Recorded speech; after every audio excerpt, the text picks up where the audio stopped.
Good morning everybody. আজকে তৎসঙ্গ 4th class, আগে 3টে হয়েছে, আজকে 4 নম্বর ক্লাস।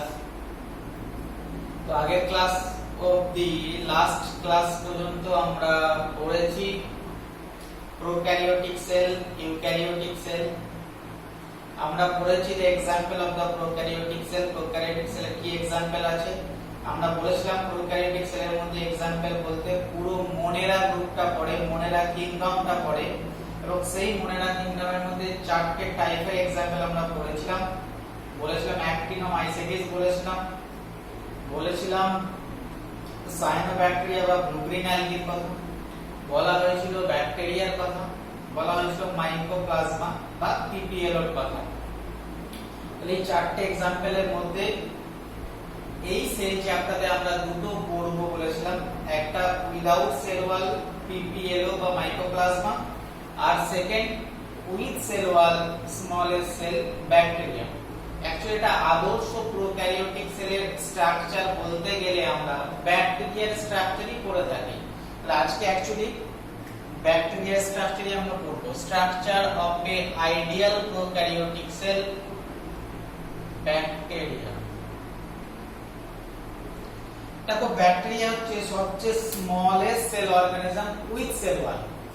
এখন দেখো আমি আগেও বলেছি না, যদি কোন সেলের চারিপাশে, ধরো এটা একটা ব্যাকটেরিয়া সেল,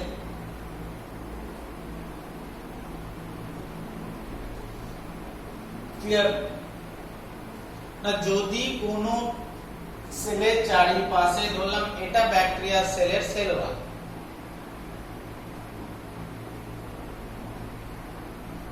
তাহলে কোন সেলের চারিপাশে যদি সেল ওয়াল থাকে তাহলে ওই ব্যাকটেরিয়ার একটা পার্টিকুলার শেপ থাকে। ক্লিয়ার? তার মানে এই ব্যাকটেরিয়াটা সব সময় এই শেপেই প্রেজেন্ট থাকবে। ঠিক আছে? যদি কোনো ব্যাকটেরিয়া রাউন্ড শেপেড হয়ে থাকে, তারপরে যদি একটা সেল ওয়াল পাওয়া যায় যেহেতু ব্যাকটেরিয়া, তার মানে এই ব্যাকটেরিয়াটা সব সময় রাউন্ড শেপেড ব্যাকটেরিয়াই হয়ে থাকে। ক্লিয়ার? যদি কোনো ব্যাকটেরিয়া কমা শেপেড হয়ে থাকে, তাহলে যেহেতু এর চারিপাশে সেল ওয়াল রয়েছে, তাই এই ব্যাকটেরিয়ার শেপ সবসময় কমার মতনই থাকবে। তাহলে যত ব্যাকটেরিয়া থাকবে এই গ্রুপের সমস্ত ব্যাকটেরিয়ার শেপ কমার মতই হবে। কারণ আমরা জানলাম কোন একটা ব্যাকটেরিয়া যেহেতু বাইরের দিকে সেল ওয়াল আছে, তাই ব্যাকটেরিয়ার মধ্যে শেপটা একটা সিঙ্গেল সেল, সেই সেলের একটা পার্টিকুলার শেপ প্রেজেন্ট থাকে। এখন বিভিন্ন টাইপের ব্যাকটেরিয়া আমাদের কাছে আছে। কোন ব্যাকটেরিয়া রাউন্ড শেপেড হয়ে থাকে, পরে জানবে, তাকে আমরা কক্কাই বলে থাকি। কোন ব্যাকটেরিয়া কমা শেপেড হয়ে থাকে, তাকে আমরা ভিব্রিও বলে থাকি।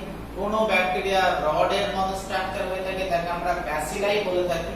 এগুলো তোমরা জানো। বাট যদি একটা সিম্পল ব্যাকটেরিয়া ধরে নিলাম আমি একটা ব্যাসিলাই ব্যাকটেরিয়া নিয়েছি, কারণ রডের মতো শেপ। এই যে ব্যাকটেরিয়াটা দেখতে পাচ্ছি, এই ব্যাকটেরিয়ার বাইরে একটা সেল ওয়াল প্রোটেক্টিভ কভারিং রয়েছে। ক্লিয়ার? সেকেন্ড না, দেখতে পাই এই ব্যাকটেরিয়া থেকে মাঝে মাঝে একটা স্ট্রাকচার বাইরের দিকে বেরিয়ে গেছে।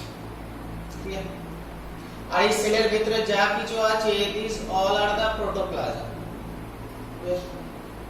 কারণ কোন একটা ব্যাকটেরিয়ার স্ট্রাকচার পড়তে গেলে আমরা ব্যাকটেরিয়ার মধ্যে মেইনলি 3টে জিনিস পেয়ে থাকি।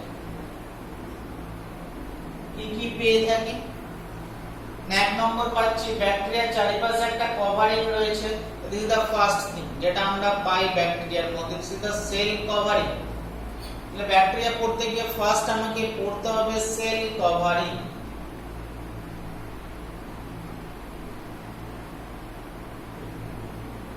ঠিক আছে? এখন এই সেল কভারিং এর ভিতরে যা কিছু আছে, this all are the cytoplasm. তাহলে সেকেন্ড আমরা যেটা পড়ব ব্যাকটেরিয়ার সাইটোপ্লাজম। থার্ড কি ব্যাকটেরিয়ার মধ্যে, এটা হচ্ছে সাইটোপ্লাজম। না থার্ড কি দেখতে পাচ্ছি আমরা ব্যাকটেরিয়ার মধ্যে, না আমরা দেখতে পাচ্ছি মাঝে মাঝে এই সেল কভারিং থেকে কোন একটা স্ট্রাকচার সেল থেকে বাইরের দিকে চলে গেছে। ধরো এটা হচ্ছে আমাদের বডি, আর আমার বডি থেকে হাতগুলো বাইরের দিকে এক্সটেন্ড করে গেছে, বেরিয়ে গেছে, সেটাকে বলে এক্সট্রিমিটি। বডির এক্সটেনশন, হ্যান্ড হচ্ছে বডির এক্সটেনশন, তার মানে এটা আমরা এক্সট্রিমিটি বলে থাকি। ক্লিয়ার? ঠিক সেরকম এটা হচ্ছে সেলটা, আর সেল থেকে একটা স্ট্রাকচার বাইরের দিকে বেরিয়ে গেছে, তাহলে আমরা বলতেই পারি এটা সেলেরই বর্ধিত একটা পার্ট, সেলের এক্সটেনশন। থার্ড যে পার্টটা আমাকে পড়তে হবে, this is the cell extension.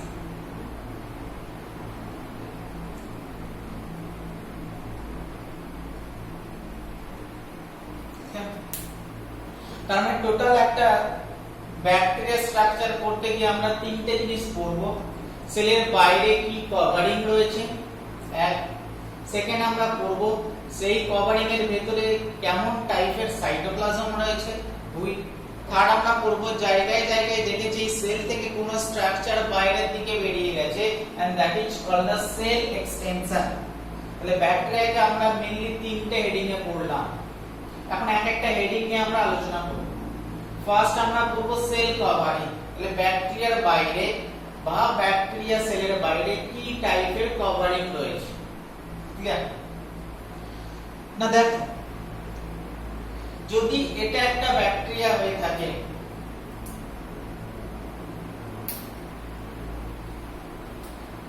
আর তুমি যদি এই ব্যাকটেরিয়ার সেল কভারিংটাকে বাইরে বের করে বড় করে দেখো, বড় করে দেখে, তাহলে তুমি দেখতে পাবে ব্যাকটেরিয়ার ভিতর থেকে বাইরের দিকে তিনটে কভারিং রয়েছে।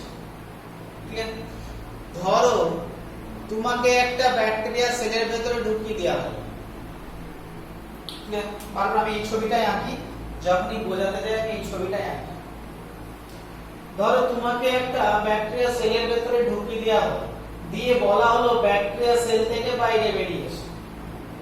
তাহলে ব্যাকটেরিয়া সেলের ভেতর থেকে সাইটোপ্লাজম থেকে যখনই তুমি বাইরে বেরোতে আসবে, তোমাকে ব্যাকটেরিয়া সেল কভারিং কে ক্রস করে আসতে হবে।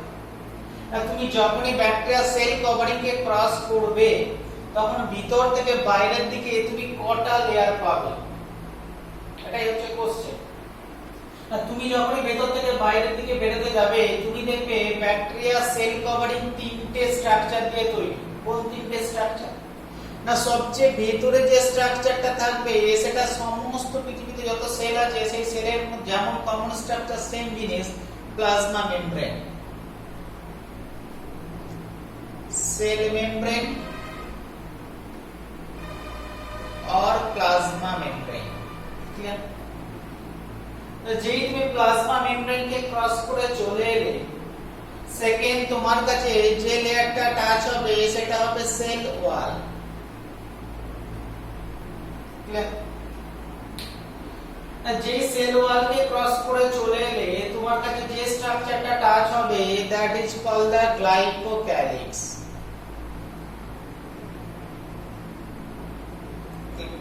তার মানে যদি আমি একটু বড় করে আঁকি, তাহলে স্ট্রাকচারটা এরকমই দাঁড়ায়।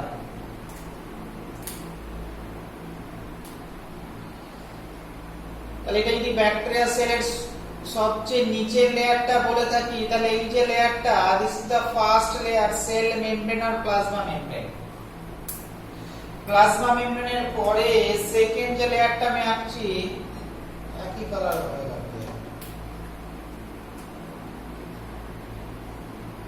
যে সেকেন্ড ব্ল্যাক কালারের যে লেয়ারটা হচ্ছে, this layer is called cell wall, second layer. না, সেল ওয়ালের পরে the third layer is the third layer, and this third layer is called glycocalyx layer.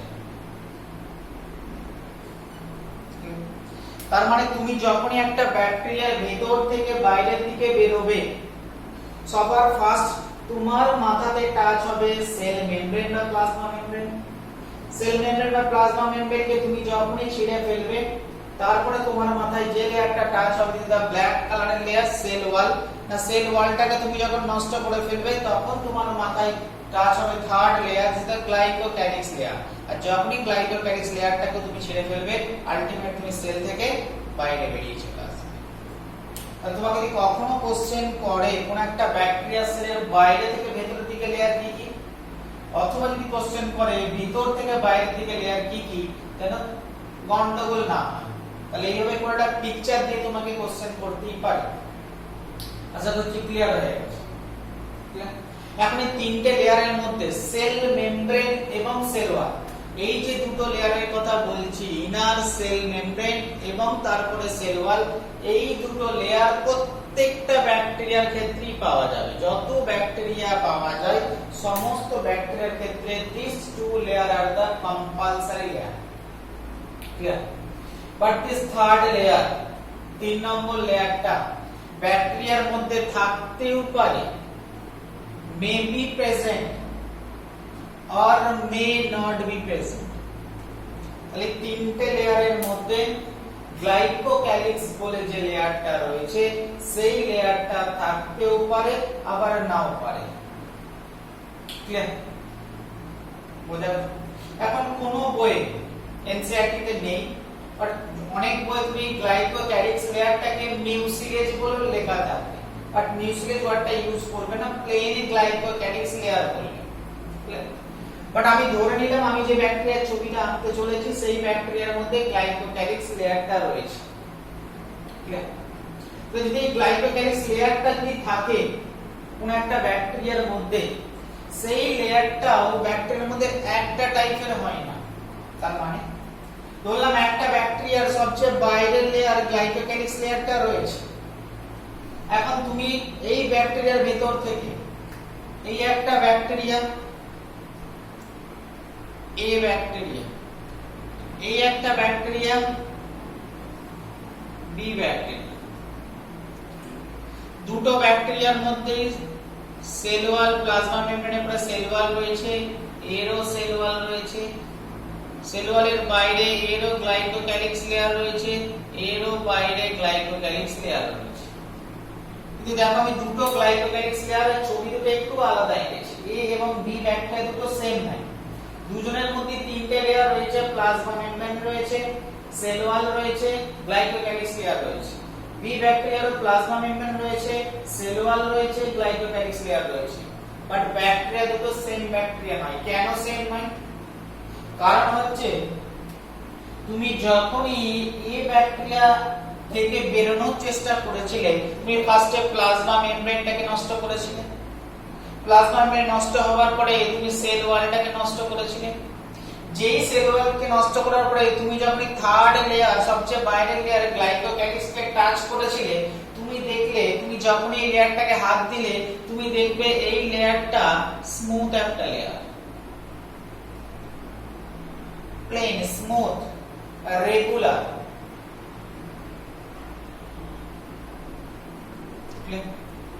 এই লেয়ারটা স্মুথ, হাত দিয়ে দেখবে বাইরের লেয়ারটা স্মুথ।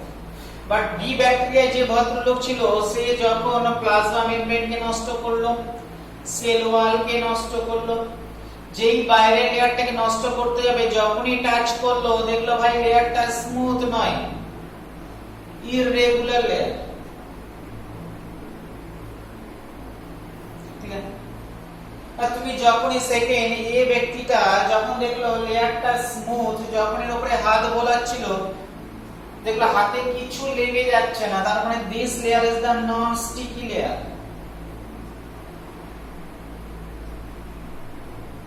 ক্লিয়ার?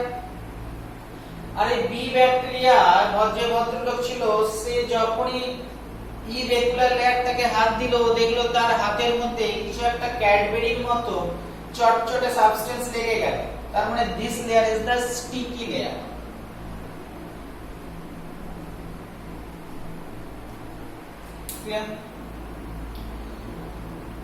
তুমি যখন এটা স্মুথ লেয়ারটা হাত দিলে এই ব্যাকটেরিয়াটা যে লেয়ারটা হাত দিল তার থিকনেস যখন মেপে দেখা গেল দেখলো ভাই লেয়ারটা একটু মোটা রয়েছে, তার মানে this layer is the thick layer.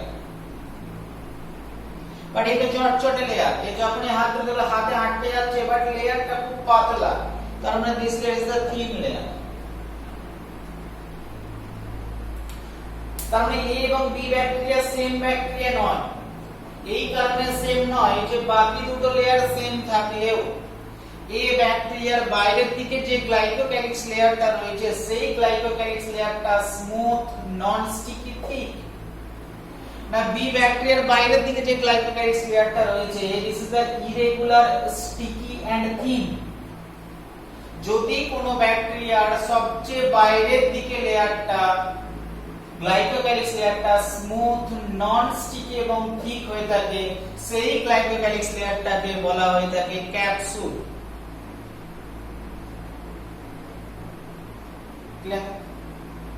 আর যদি কোনো ব্যাকটেরিয়ার সবচেয়ে বাইরের দিকে যে গ্লাইকোক্যালিক্স লেয়ারটা থাকে সেই লেয়ারটা ইরেগুলার স্টিকি এবং থিন হয়ে থাকে তবে সেই লেয়ারটাকে আমরা বলে থাকি স্লাইম লেয়ার।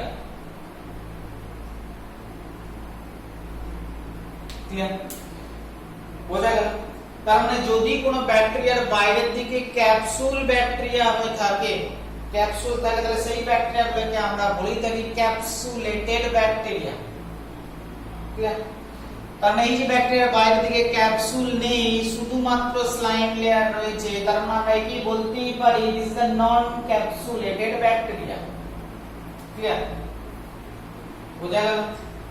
তাহলে আমরা বুঝলাম যে কোন একটা ব্যাকটেরিয়ার বাইরের দিকে গ্লাইকোক্যালিক্স লেয়ারটা থাকে, সেই গ্লাইকোক্যালিক্স লেয়ারটা হতে পারে স্মুথ নন স্টিকি থিক, তাহলে সেই ব্যাকটেরিয়াকে বলবো, সেই লেয়ারটাকে বলবো ক্যাপসুল, ব্যাকটেরিয়াকে বলবো ক্যাপসুলেটেড ব্যাকটেরিয়া।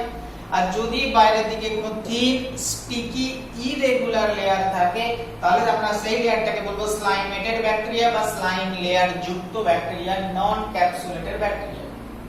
এখন হঠাৎ করে কিছু ব্যাকটেরিয়ার ক্ষেত্রে ক্যাপসুল আর কিছু ব্যাকটেরিয়ার ক্ষেত্রে স্লাইম লেয়ার তৈরি হয় কেন? এর ফাংশন কি? কেনই ভাই দু রকম তৈরি হয়েছে? একই রকম তো কভারিং হতে পারতো, দু রকম কভারিং কেন? কিছু ব্যাকটেরিয়া এরকম কভারিং, কিছু ব্যাকটেরিয়া এরকম কভারিং। তবে আগের ক্লাসে একটু বলেছিলাম যে দেখবে কিছু মেডিসিন আছে ডাক্তাররা প্রেসক্রাইব করে থাকে,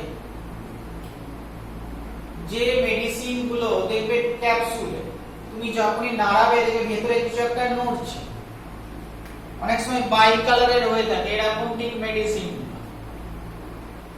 এদিকে একটা কালার এদিকে একটা কালার, যখন তুমি নাড়াবে ভেতরে দেখবে কিছু নড়ছে, ভেতরে কিছু অ্যাকচুয়ালি মেডিসিনটা ভেতরে আছে, বাইরের দিকে এটা সেই মেডিসিনটাকে প্রোটেক্ট করার জন্য একটা কভার, একটা ক্যাপসুল রয়েছে। সেই জন্য এই ওষুধগুলোকে আমরা ট্যাবলেট না বলে ক্যাপসুল বলে থাকি।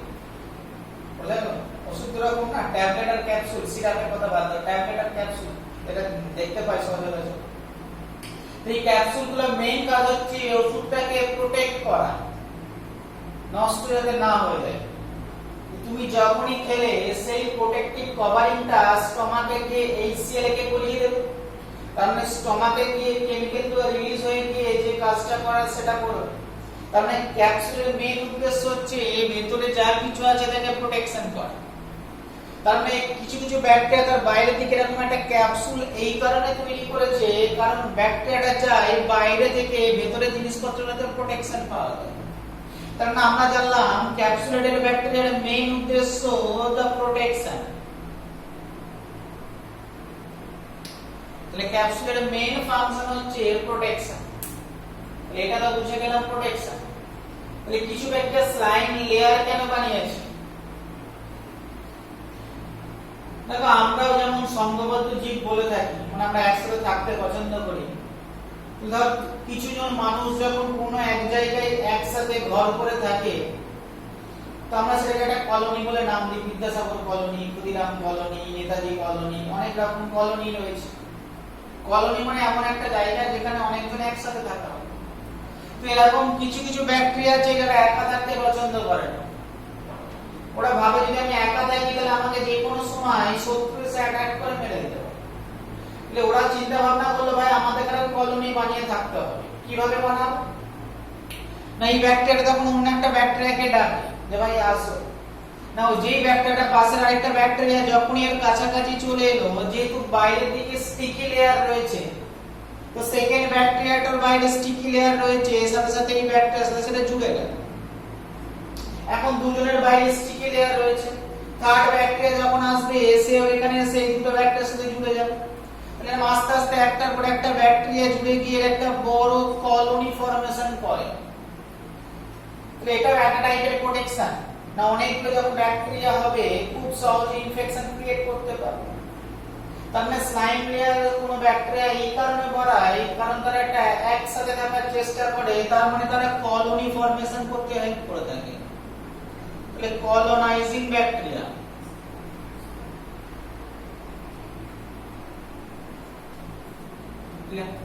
তার মানে যে সমস্ত ব্যাকটেরিয়া স্লাইম লেয়ার থাকে তারা অ্যাকচুয়ালি একসাথে থেকে স্লাইম লেয়ার গুলো মিলে একটা কলোনি ফর্মেশন করে। প্রত্যেকটা ব্যাকটেরিয়া স্লাইম লেয়ার, একটা ব্যাকটেরিয়া স্লাইম লেয়ার এর সঙ্গে একটা ব্যাকটেরিয়া স্লাইম লেয়ার জুড়ে গেল, আরেকটা ব্যাকটেরিয়া স্লাইম লেয়ার এর সঙ্গে একটা ব্যাকটেরিয়া স্লাইম লেয়ার আটকে গেল। এইভাবে ধর অনেকগুলো ব্যাকটেরিয়া মিলে একটা কলোনি তৈরি করে। সেই জন্য স্লাইম লেয়ার যুক্ত ব্যাকটেরিয়া গুলো মেইনলি কলোনাইজিং ব্যাকটেরিয়া হয়ে থাকে।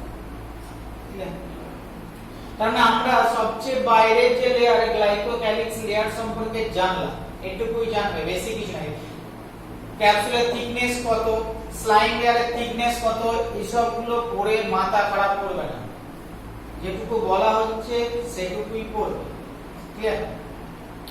দেখো অনেক কিছু এনসিইআরটির বাইরেও যাব, যে জায়গাটা এনসিইআরটির বাইরে যাওয়া দরকার সেই জায়গাটা অবশ্যই যাব এবং বলবো, এরপরেই দেখতে পাবে।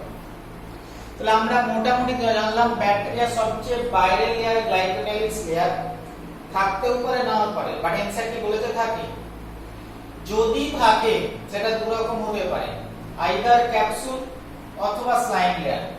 ক্যাপসুল ব্যাকটেরিয়াগুলো এই কারণে বানাই প্রোটেকশনের জন্য, স্লাইম লেয়ার ব্যাকটেরিয়াগুলো এই কারণে বানাই টু কলোনি ফর্মেশনের জন্য। কারণ আমরা সবচেয়ে বাইরের লেয়ার সম্পর্কে আমাদের জানা হয়ে গেছে। এবার আমাদের ব্যাকটেরিয়াকে চেনা যায় যে লেয়ার দিয়ে, main bacterial layer, and this is the second layer, this is the cell wall. তাহলে এখন আমরা পড়ব সেল ওয়াল সম্পর্কে, ব্যাকটেরিয়াল সেল ওয়াল।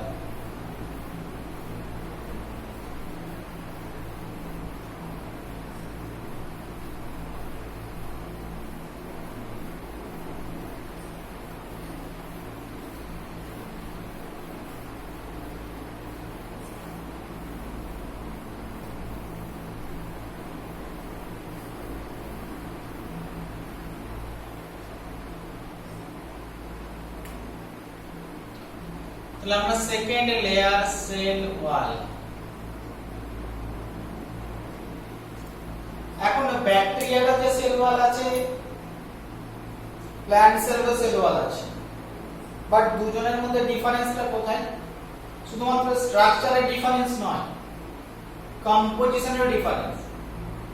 কম্পোজিশন মানে কি জিনিস দিয়ে তৈরি তারও ডিফারেন্স রয়েছে। তোমার যদি সিঙ্গেল একটা কোশ্চেন করে যে ব্যাকটেরিয়া সেল ওয়াল কি দিয়ে তৈরি, কিচ্ছু না ভেবে চোখ বুজে একটা অ্যানসার লিখবে, ব্যাকটেরিয়া সেল ওয়াল পেপটাইড ও গ্লাইকেন দিয়ে তৈরি।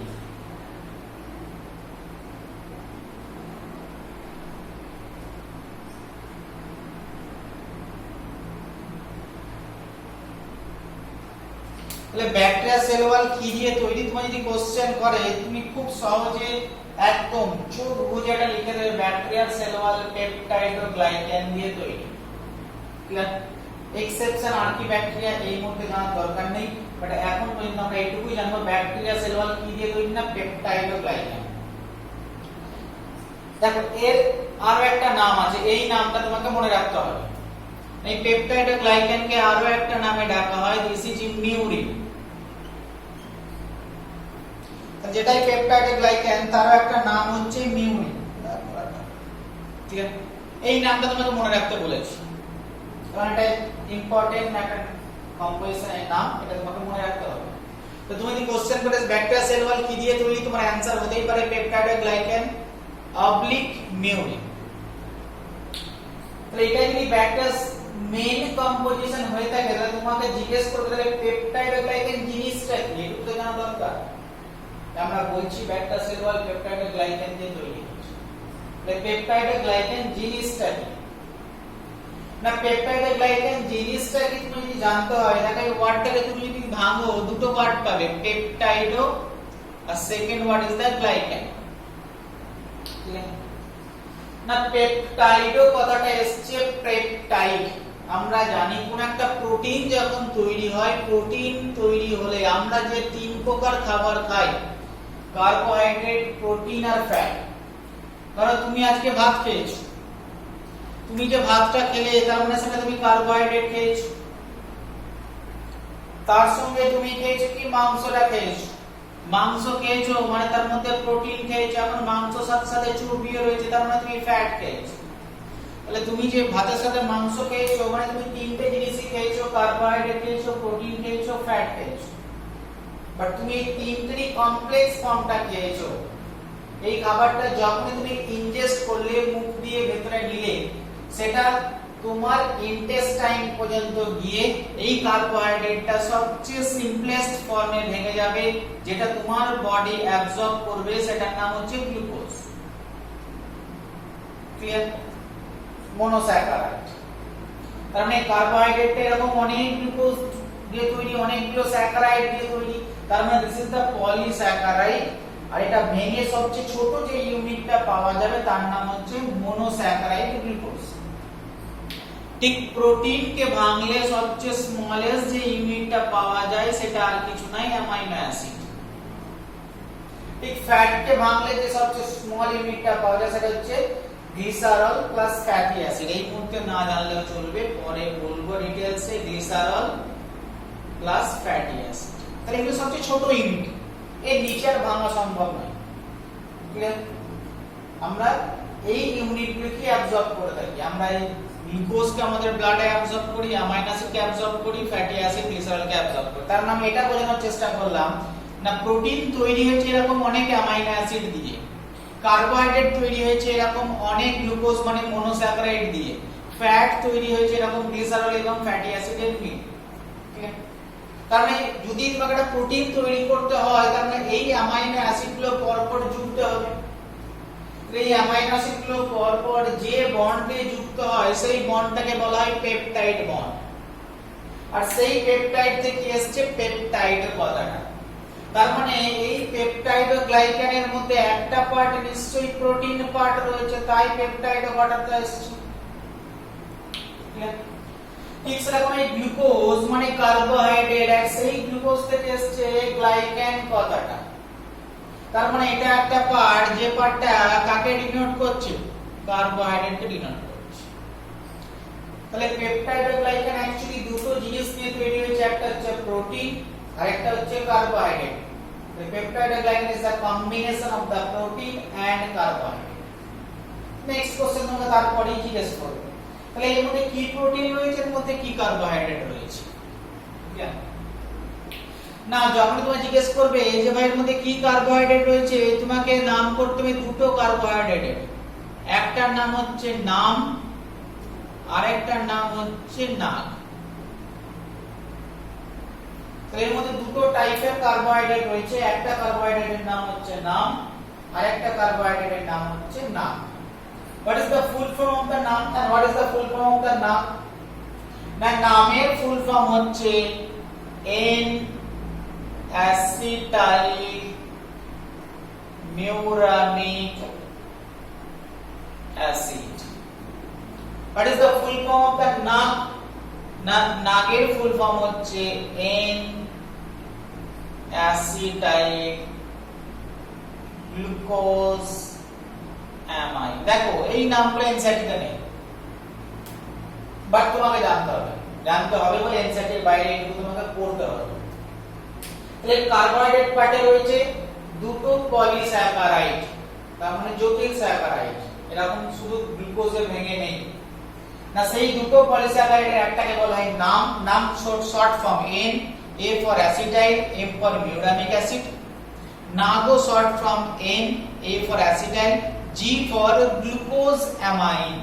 সহজে, খুব জটিল নামও নয়, একটু খেয়াল করলে মনে থেকে যাবে। একটা M for muramic acid, N acetyl তো same, M for muramic acid আর G for glucose amine। এইটুকু মাথায় রাখতে হবে। ঠিক আছে না? প্রোটিন পার্টে কি রয়েছে না, প্রোটিন পার্টে চারটে টাইপের প্রোটিন রয়েছে। ঠিক আছে, 4 অ্যামাইনো অ্যাসিড চেইন।